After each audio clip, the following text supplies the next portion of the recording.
Guys, I'll call the March meeting of the Park Board Yeah. to order. And the first item on our agenda are the minutes from the last meeting. Are there any changes, corrections, omissions anybody caught that they'd like to suggest a change to? If not, is there a motion to approve? I move to approve. Second. To move in second. Any other questions? All those in favor? Aye. Aye. Aye. Motion carried. The next item we had on the agenda, and there was information in your packet on it, was regarding the dog park. So, ladies, I'll turn it over to you guys and go for it. Great. Hi, everybody. I'm Ann Wasmond, and I know I saw most of you last time we were here. You should have kind of a large document, but 10 pages. As I mentioned to Deb and Tom when I sent it, I wanted to be very transparent and include all of the comments that were included in the survey. So it is small font, but on the front page you can see a nice summary of some of the main questions. One important, I guess, point I wanted to mention was that when we first posted the survey on our Facebook page, we had about 100 people respond. And then after the Star Observer posted the link, there was another 200 plus. So we ended up with 344 responses, which we were very happy with. Only 4 negative comments, so that's a pretty small percentage. Overall, quite a bit of support, and you can see some of the tallies with some of the financial support that, at least estimates of what some of the responders had mentioned, and just a really nice variety of points made for the dog park from even some non-dog owners that pointed out that yes, I feel that some of our other city parks would be less crowded, and maybe some of the irresponsible dog owners that don't pick up after their dogs, maybe that would be reduced. Recognizing that some of their neighbors' dogs might be better exercised and have some of that socialization. So that was neat to see as well. But overall, a lot of support. We also found, as far as some of our information and fundraising efforts, that the establishment of a small dog area would be of greater priority than a dog watering station. So we weren't really sure how the community felt about that, but large dog owners and small dog owners both think that that's very important to have that separation, just for the safety of all of their pets. So. There were some questions too, some concerns. I think a few respondents brought up about wondering why we were soliciting funds and if the city had any funds available for establishing the park. So you can see some of those comments, but there wasn't an overwhelming response in that area. Mm-hmm. But, yeah. Does anybody have any questions? What we would hope to do is come out of tonight with a recommendation to go to City Council that we would like to see a dog park as part of our expansion or better use of the old hospital site and that area up there, and that we'd like to proceed in doing so with their blessing. With that, then, we can look at the whole issue of funding and how we go about doing that. But more importantly, it also then is authorizing city staff to go ahead and spend time looking into it and doing things and being involved with it. So if there's any questions anybody has now, it's the time to, let's try and flush that out so that we're all prepared by tonight, if you will, so that by tonight's discussion that it can go to the city council and somebody doesn't go with a question that we go, oh, we didn't think of that, or hadn't thought of that. So how do we, one of the issues that I had somebody ask me about, it's not an issue or a concern, is do we have this for Hudson residents? Do you have to have a dog license to the city of Hudson to have your dog in there? And then what if you're not a city of Hudson resident, but you're there? Is there going to be a fee box where somebody can, like at the boat launch on their honor, put in their $2 or whatever it is to be there? And my response was yes. I thought we would be moving along those lines, that it wasn't a facility just for Hudson, it was for the community, and that would have those kinds of stipulations attached to it. Any other thoughts that any of you have had? I just, number one, I think the response is great, and I think we should move forward with this. In the responses, there's a lot of comments, so people go to Woodbury. Yes. Yeah. What's that dog park like, and how would that compare to what we're trying to do here? Well, it's significantly bigger. I do know that. I believe the one that they're referencing quite often is, I think, 70 acres. Okay. Quite a bit bigger, but it's not fully fenced. And so there are a lot of comments and concerns that, yes, it's great, it's a huge area, but at the same time, there are certainly roads nearby, and it's not fully fenced. But I don't know if Woodbury charges a license fee or if it's a per visit. I think it might be an annual visit or pass.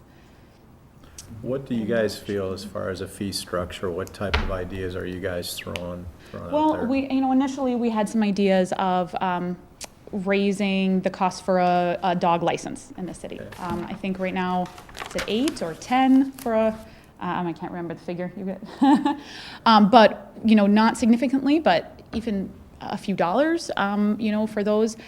However, that doesn't necessarily, I guess, bring in every dog owner, because I think what were the estimates, pretty low number of dog owners actually have purchased a license.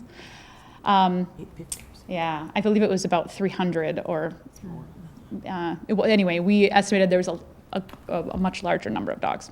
That was one idea. Another idea was an annual, $15 a year pass. But the questions are, would that be something you would apply on the dog's collar? Would you have that in your car window? But what if you walked to the park, might not have your car? So there were some of those questions that I think we need to look at how other dog parks in the area do that and what some of their processes are. And I think that's some of the things that we'll do as city staff and as a park board in trying to come up with the formation of what our policies and the like will be to it. Chair will entertain a motion then that we proceed or go forward with the adoption of a dog park in Prospect Park. Tom, what else do we need to have it for specifics in it at this time to go to council? What else would you like in there? The financial part of it is gonna be a big key element. The fees and things you talk about, are those annual maintenance or operational fees? The monies that you kinda estimated, the $20,000 or $30,000, that's gonna be more of a capital expense. Is that something that you plan on raising, or would that, you be requesting the city to come up with funds for Yep. that? I know for 2016, we don't really have anything budgeted in our operational Right. or in our capital projects for this. I mean, there might be some funding somewhere for park projects Sure. that maybe aren't designated for a certain thing, but, we can request that, 2017, or, or request that there might be some funding available for 2016. That's, the council would have to come up Right. with that. Well, I know our goal was to raise funds to cover the cost of the fencing, which Oh, wow. that was, the big number, approximately 20,000. So that was our goal. We hadn't put in any plans, I guess, for ongoing maintenance costs. I guess we were hoping that the city would take on and incur those costs, but we're very also open to doing an annual event where maybe it's a dog parade or a dog, event where those funds could be donated. I would For the think that would upkeep. be very important if you came, if this comes to council, if you bring this to council, come up with a financial plan for this and say, okay, we plan to acquire these funds for the initial purchase and development of this park, and Fabulous. Yeah. I think, when you do a rough count of of Yeah. course, again, these are estimates, but we're halfway there, just with the 300 people that responded, which is pretty amazing. So, What do you estimate the maintenance costs would be? I don't have an estimate on that. I guess it would depend on the use, the frequency of that, but if, our plan was to invest in black-coated vinyl fencing, as opposed to, cedar fencing or other fencing that might have a little more frequent maintenance to it. So we're hoping that piece won't be as much. I know that there is a model in other dog parks too, where there's a community group that volunteers their time in cleanup and some of those maintenance pieces. Because even if we do have the dog baggie stations, that's obviously something that has to be done. And I know when Tom and I visited the area as well, we talked about some scout groups or other groups that could help initially with trailblazing, I guess, and clearing some of the brush to erect a trail behind the wooded area. So we have some other groups too that we're hoping, but I don't have an estimate on that. But that's something that we'd definitely be willing to look into. And like you mentioned, developing a financial long-range plan. Can we get some ideas Yeah. for that? Can I add something, Tom, to say? Yeah. Formally. Come on up. Well, I just think it's worth mentioning, one of the thoughts that we had originally with going with existing parks is knowing that maintenance would be fairly minimal. You're already plowing the lots, you're already mowing those parks, you're already providing dog bags at some of those parks, you're already taking garbage out at some of those parks. So that was part of the plan, was these are existing parks that you were already doing that. Sure. So the maintenance is really about when the fence needs to be rebuilt and when, so certainly some long-term cost, but more of a 10-year project. So we didn't really factor in a whole significant amount of yearly maintenance. Once that initial capital expense was purchased, a lot of the rest of it would be pretty minimized. Yeah. How long do you expect that the black vinyl fencing would last? I don't know. I don't know that. Does I anyone would have think a long time, experience? right, 20 years or Okay. more. Do we have fencing that we're taking down in other parks that might be transferable to there? It's one of the things we could look at too. Sure. Out of Burton or, At this time. okay. One thing that, just pops up is, we're gonna need a water service, or there is a water service there, but there might be some need for, to get water to, a fountain or something. I think that's, I know that some of the parks, we have a drinking fountain, and then down below, there's a little thing for dogs to get water from. Portable restroom, I mean, right now, we don't have a portable restroom up there, although, the more activity up there, I mean, it would probably warrant a restroom, and if we had definitely a dog park, we probably should have something up there. Yeah, I agree with that. That would be- Long-term, I think we'd always like to get Well, what I think, another restroom, a permanent structure up there, but in the interim, definitely would need a portable. what I think we'd be going to council for then at the next meeting would basically be conceptual approval that we want to go in there with a dog park. Yeah. And between Long-range their saying, yes, go ahead, we think it's a good idea, we would then be coming back to them in several months or a month with, okay, here's a plan that's come before the park board that spells out all the costs, what we're looking at having to do. And then that's what goes to the council for final approval for the dog park. But at least we've gotten conceptual approval from the council at this point that it's worthy of the spending of the time, energy, and money to look into doing. Does that make sense? So we'd be adapting this plan?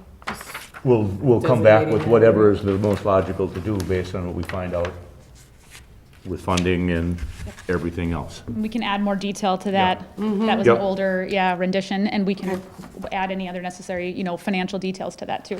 Awesome. Very good. Has Catherine reviewed this or given any thoughts on, It is a passive use, okay, as we understand, so there's no problem with it and the exchange that took place of properties. what about if someone gets bit, or if there's something that happens that the dog, is the city responsible, or how is that? Actually, our city clerk's looking into that. I don't have the information yet.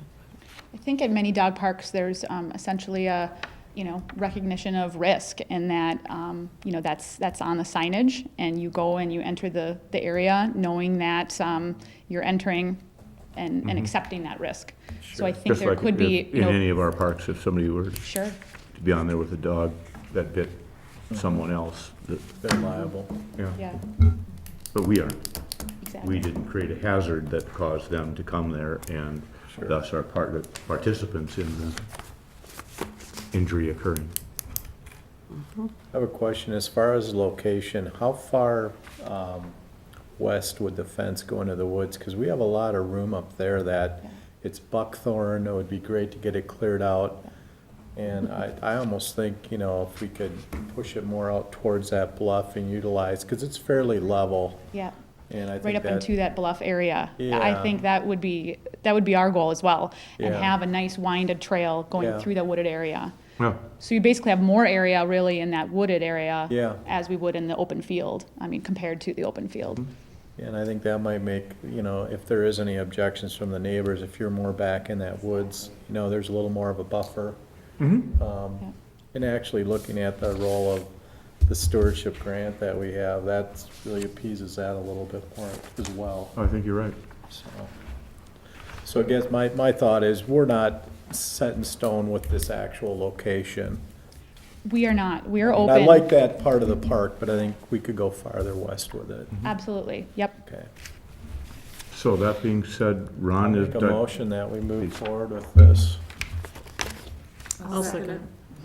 All of us, we're all excited. all those in favor signify by saying aye. Aye. Great. I think it's a Thanks, great direction for everyone. the park to go and We're excited. for us to do. Great. Good work.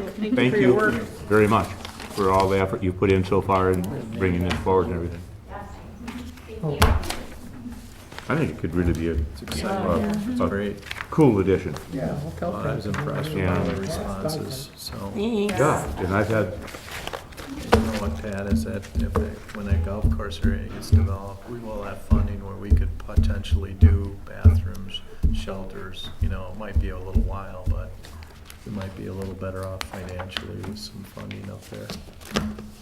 yeah, and I personally, it's just my own personal view, I have no problem with that whole flat, open plain up there where the hospital used to be, the whole thing being Not being considered a dog park place, so now you got a place that you can do retriever training, that you can throw the frisbee, you know, as far as you can possibly throw it, and, you know, it's not that difficult an area to No, fence in. put a chain link, decent looking, nicely looking parks type chain link fence around, and now it's open for people to be able to use that way. It's a great park, and it's not, it isn't like by doing that, we're pushing someone else's use out, Right. No, you know? I mean, right. we're putting it down by the pavilion, no, that's interfering with kids and play and that kind of thing. Yeah. It's not No, bulging something else, pushing something else out of the way that would be diminished. I think it's only additive. So yay. Tom, the Hudson Urban Forestry, it's yours. I guess no one's here from Urban Forestry, so I can speak on that. As part of the 2016 Urban Forestry Grant, we had several components. Make a gravel bed and treat some ash trees, have a tree trek program, have a tree survey through the school system to identify trees, ash trees in people's backyard, to get a ash tree inventory in people's backyards.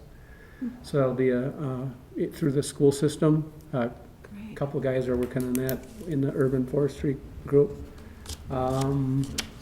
We're reaching out to the school system and to North Hudson to try to get their urban forestry programs going. This portion of the project entails some of the parks. It's gonna be what they call a tree trek program. They're gonna plant some trees out at Rivercrest Okay. School and have a little walk through the woods out there and have tree identification. But the one for the city of Hudson's going to be, is being planned for, starting in Lakefront Park. They'll have a trailhead or a sign, probably down by the arch somewhere. And it'll be a map, and then they'll direct people to use trails and streets. And they'll have certain trees identified with the scientific name, maybe a picture, the common name, the characteristics and things, you know, benefits of trees and things like that. And they'll have that winding through Hudson. They'd like to even maybe possibly do a bike trek someday. So anyway, we just wanted to bring this forward to the park board and let the park board know that this might be coming, and it would just be certain trees starting in Lakefront Park and going, I would assume, north to St. Croix Street, and probably some of the historic trees, like the big one on Sixth and St. Croix. There's a big oak tree up there by the Trinity Lutheran Church, a great big white pine down on Third, and Vine Street by the Baptist Church, and they're gonna, some of the ones probably by the Octagon House or something, they'll wind around through the city and just have a little tree trek. So that's part of the different project components of our 2016 Urban Forestry Grant. So we just wanted to let the park board know that we're planning to have that, and it'll probably be starting in Lakefront Park. Have we heard anything from them or through them about if the Afton elms are going to be available yet from the U of M? We tried to get them, but they're not this year. They're not quite big enough. Okay. I think they're out there, but American elm that survived, one of them that survived, the University of Minnesota has been able to, I don't believe they cloned it, they were actually able to keep it seeded and keep it going, but it's been disease resistant that they look like they may be able to repopulate the area with American elms again, and they're calling it the Afton elm, right? St. Croix. St. Croix elm, okay. Yeah, And we which is pretty tried, we cool. put it on our list of trees this year, and it just, no one had large enough stock this year. I think it'll be very soon. And we plan to get some of those in That'd be fun. the city, Yeah. yeah. The other item we had as item number 4 on the agenda was a needs assessment. Obviously, the dog park will go into our needs assessment overall plan as one of the items on that. So it will be into the forward part of the plan. Are they, that'll get conveyed to the engineering firm that's Yeah. working with you, Tom, on Well, that? we'll update it in our outdoor rec plan and then. Kind of a couple things, actually. We need to update our 2000, or our outdoor rec plan for this, you know, park and recreation. We need to update that. And then along with that, in order to utilize some of our funding that we collect from park fees and things, we need to update our needs assessment plan. There's two different things, outdoor rec plan and then a needs assessment plan. We met with an engineer, our consulting engineer the other day, Denny Darnold and I, and we talked about different things that are needed to generate the needs assessment. You know, it's based on population and, you know, what parks are needed for the population, you know, as we move forward. It looks like Denny and I are gonna, and Deb, and we're gonna try to do, you know, whatever we can in-house, and we're waiting for a letter of engagement for the engineering firm to do a certain amount of hours to complete the needs assessment. And then when we wanna do a splash park or other things that we want for our park, then we have to, it has to be based on a need and not a deficiency. That's the one thing that we visited with the city attorney on, and we can't say that, hey, we need a ball field. You have to have it in the needs assessment based on need, not deficiency. So the ball's rolling. That's something we need to get done, but the outdoor rec plan, we need a couple things in that to be completed by a certain date so we can get funding for the Dyke Road Bridge. We have a grant pending on that, and I think it has to be submitted by May 1st, so we need to have that, this completed and make sure that is part of our 5-year plan in the rec plan too. Well, once you hire or contract with the engineering firm, then will they be putting out materials for us to look at, to come back to them with? Or will they be presenting having a presentation to us of? We certainly can do that, or we can get all the documentation and then, bring a draft form to the park board, whatever. I think so. Yeah. Okay. Well, it was a lot of the information is what we, and our needs is, what we put together when we did park assessments last fall, where we went to just about every park, I think. Okay. Then we just have to. But they'll be coming back to us then with, here's that document and all that we can look at and have a final review of, if so to speak, and go, yeah. If it's gotta be in there, we wanna make sure it's in there, so it doesn't come back to us in the future, well, it wasn't in the plan, we can't do it. And same way with the outdoor rec plan, we Yeah. make sure we have everything in there also. So I think we have everything in the document, I think in red line, that basically we're gonna use the existing document and just insert all the new information. So Deb will be typing in the next few days. If we got the right format. Yeah, that's the problem. See, there's There's always a need for me. yep, purpose for your future. Right. Yeah. Any other project updates that you have that you need to? One thing, I know we talked a lot about, I've been getting a lot of calls on, bee pollination and also, along with bee pollination and the use or not use of pesticides in the park.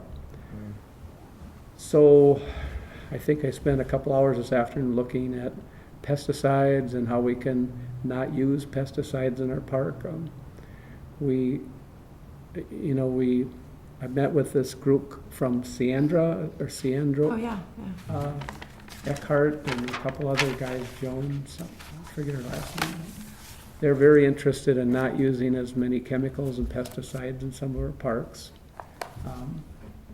So I think, I'm trying to work with some of the ag department people from Sacred County and Pierce County. I put a call into them today to see if they had any suggestions. I know we tried that a few years ago. We went with some of our parks with Biolon, or, it was more of an organic fertilizer and weed control. It didn't work out so well. The dandelions still came up and kind of took over, but, I think maybe there's other things we have to keep exploring. And after reviewing this last outdoor rec plan, underneath one of the mission statements,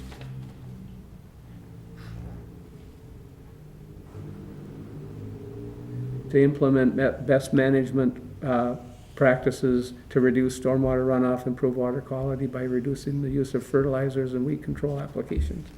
So if we're gonna, have this documentation, I guess we should really live by it.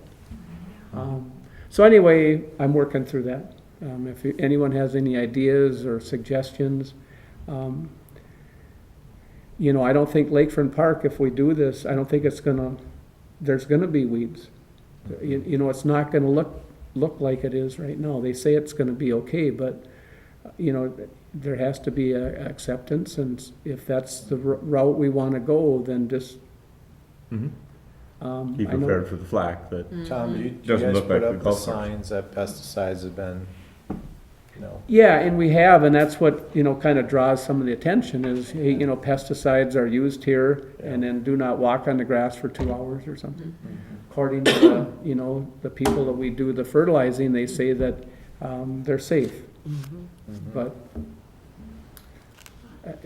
they say they're safe, but they're still chemicals, and some of the herbicides and pesticides, they're known to, have some health risks. and we don't need them getting in the river. Well, I mean, the people doing the fertilizer and things down in Lakefront Park, for instance, they have to have, to submit to DNR, it's a Nutrient management. nutrient management plan. It's a very large document that they have to calculate, the size of the area and how much fertilizer they're putting down, how close they are to the water. So, I mean, I think they're within the guidelines of the DNR as far as, the fertilizer and being next to the water. So I think we're being responsible in that sense. how many applications, 2 a year maybe, or how? Oh, I think it's a couple. Oh, it's, yeah, down in Lakefront, it's at least quarterly. Or is it quarterly or, no, or not quarterly, monthly? It goes monthly. I think there's 3 or 4. Yeah, you there know, is apps. quite a few. It is fertilized, or excuse me, it is irrigated, so that helps. But I know that, you know, like the area around the band shell, I mean, we have concerts in the park, we have the booster days, we have Spirit of the St. Croix days, and it gets pretty much trampled. You know, my concern is if, you know, we don't get the right nutrients and, you know, I get the Yeah. roots established, pretty soon it's gonna be barren and Muddy. muddy. I just think we need to get a happy medium here, and I think it's not gonna, I don't think we should maybe rush into it. Maybe there's a portion we could try this year, see how it goes, and still make sure that what we do is within the guidelines of the DNR too. So anyway, I'm gonna be meeting with those people, and if anyone else would like to tag along or has ideas, you know, feel free to give me a call or. So that's one thing we're working on. From the bathhouse north to St. Croix Street, I know when we did our walkthrough last fall with the North End Lakefront Park Trail, we talked a lot about what we can do to enhance that walkway. There was a gentleman that I've worked with, he worked for St. Croix County Land and Ag Department, and he helped with some of our invasive weeds around town, the giant knotweed, some buckthorn removal, and anyway, he's a consultant on his own now, and we met the other day, and last fall we talked about doing some of these projects where they have pollinators, plantings and things, so it attracts the bees, and we actually cleared a site last fall, a hillside behind, just north of Orange Street that we got some seeds from the Rotary, and it's basically just perennials and wildflowers. So we're gonna try to get that hillside planted, and then there's a college student, Danielle something, and I know she maybe talked to Rotary. She has. So she contacted me last week, and she's looking for sites in our parks to plant little patches of wildflowers. So I sent her a city map of all our parks, and I'm not sure how, I just said I need more detail of what she expects from us. If she's gonna do the project, or is she expecting volunteers to do it, or, I don't know. The last conversation I had with her regarding that was that, yes, we were making our parks available to her for her project to do it, but not to expect Okay. that you guys or staff were gonna take the bee balms around and do it. It was more for people who liked the concept of the project, but didn't have an appropriate yard or a place Yeah. for them to go at their place, that they could put them in the park. I think in we one of got those many locations. places. Yeah, I just would stay clear of some of the playgrounds, but, we have a lot of, trails and things that would be great. Is that the one that got that bee balm project for the? Danielle is her name, I can't conjure her. she must be in college somewhere, because she said she couldn't. I Mhm. said, let's come and meet, and she's, I can't. She said, let's just do it over the emails and stuff, so. So that's what we're doing. We're doing a lot of tree pruning. We did a lot of trees down on Lakefront the last month or so. We haven't had a lot of snow to plow, so we're doing a lot of tree trimming and things like that. Giving up on ice. Yeah, that wasn't such a good skating season. No. Very short. But I think what we had was really nice. When I went by, it was well used. It really was. You could hear the laughter through that whole neighborhood all the way up to Vine Street. You hear the kids sledding for the little bit of snow that was there, but then gone. Nothing now. And then Anybody? Go ahead. excuse me, one more, this project update. I know we did sign the letter of a work order with Xcel Energy, and they're going to put a light on 10th and Vine. Good. They're gonna, for the sliding hill. And then the one in the mid-block, they're gonna put a bigger, a stronger wattage light bulb in there. So they Great. said that should really help. So we're gonna try that. Wonderful. Yeah, for the most part, I That's- think we're done with sledding season. Okay, speaking of the sledding hill, I wasn't at the last meeting, but I was at the public safety meeting because I'm on the public safety Yeah. committee. And so I brought that up and it's an item for the future agenda. And so then I pulled the information from the last meeting and the meeting minutes and asked that to be added to the agenda to talk about For the the parking. parking? Oh, good. Yeah, Good. I sent Good. it over. Okay, yeah. So that'll be interesting along with the no parking issue that we just have been discussing a lot of parking issues on Vine Street, so. And what was, I guess I forget, just during the winter months on Vine Street? Yeah, And then 10th Street on both sides during the winter months? just at the corner, Just at the corner? just at the corner of the intersection, yeah. Okay, but it was just Vine Street then, Mhm, Yeah. yeah. okay, So you for can- one block? Mhm, just, So you can see the kids, so you don't have Yeah. cars parked. mhm. Okay, How far from the corners do you want the no parking signs to we were be? thinking like two spots, Two two spots? parking spots. Okay, and that could be painted, Just it but opens up although- the sight lines then. yep. Yeah, Well, and if somebody's dropping some kids off, yeah, they aren't but, you know. inadvertently just cover dashing that. in front of Mm-hmm. traffic or into Okay. harm's way. I will bring that up at the safety meeting then, and that'll be next Thursday. Great.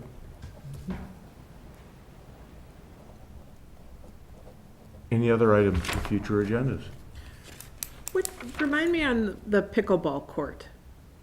Did we finalize that, or did We're we? getting, yeah, we're getting costs on the painting. In fact, we should be getting that pretty soon. And then we'll get them painted. We're gonna paint it both ways. So, I have a concern, question on that. Paul Anderson, who basically, donated the land for the park and, all the structures. I talked with him last, We bounced them all. summer about that, and he was pretty adamant about leaving that a tennis court. Although you can paint a tennis court and still have a pickleball court, painted in the same court. Mhm. And I talked to him and he was good. And he was good And with he's that. okay He with was that. good with that. So my question is, you have a full tennis court and you got the net going this way, but I think the pickleball court turns this way. So are we gonna have temporary nets that go up when you do the pickleball court? Weren't we thinking about doing it at White Camp? I thought that was the thought process, we were gonna do a pickleball court up there I think so. when we did our walkthrough. We talked about building one up there, Things Yes. changed. but I think we left it that the Anderson tennis Park was court gonna be a dual kind was, of, would be a dual. if possible, so we'll But I have to thought look it at would be lined out in such a fashion that it's just played with one net. So it'd Okay. be one Yeah, it pickleball sounded like court it was gonna work Okay. fine. or When one I- tennis court. But you couldn't, Okay, because you'd have to have the net go the other, yeah, and I don't think that would work. But No. very possible, you're probably right, Pat. So I we're just, just gonna have one pickleball court and one tennis court, that's what you just Yeah. said? and you use the same net then? Mhm. Okay, Okay. I thought it was a lower net and No, 'cause I- smaller, but No, but it was. I know it's seemed very to- popular. You go by the YMCA and there's people in there playing all the time. Yeah. They got leagues and, It's huge.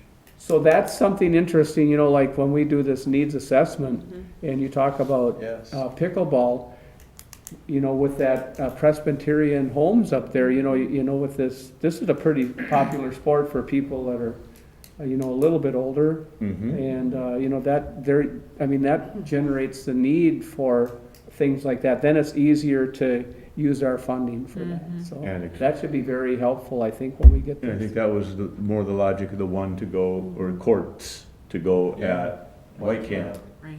was because of the other facilities that are there that kids can go play while adults are doing that and. Yeah. It'll be All the other utilized things. It if would we get used a build lot. it.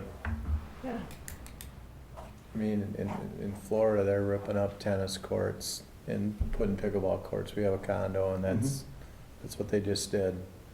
And talking to the tennis players, it's like, no, pickleball's, it's busier, there's more demand. So there's still tennis players, but baby boomers, there's more of us. We're not gonna chase tennis balls around. So you play it yourself? I I just bought some to have at our condo, and I have friends who play, and they're just avid pickleball players. It's popular. Mhm. I seen some people put the Y and they actually did some English and the ball was Yeah. curving and, Oh, yeah. yeah, they got into it. Yeah. Yeah, that's kind of fun. So where on the project list is the painting, or do we have, I know weather will impact it, but any idea when that would be Pretty ready soon. to go? As soon as I can get it all together. So And next then spring. Paul, and then Paul Anderson, I'll meet with him and he's gonna donate to, so then we'll have to accept the donation and then fund the difference if there's anything. Paul's gonna pay for the resurfacing and painting. And he's done that with the park all along. Everything, Yep, he was in agreement to do that, so. any other items for future agendas? If not, is there a motion to adjourn? Make a motion. I'll second. All those in favor signify by saying aye. Aye. Motion carries. Thank you, Tom, Deb.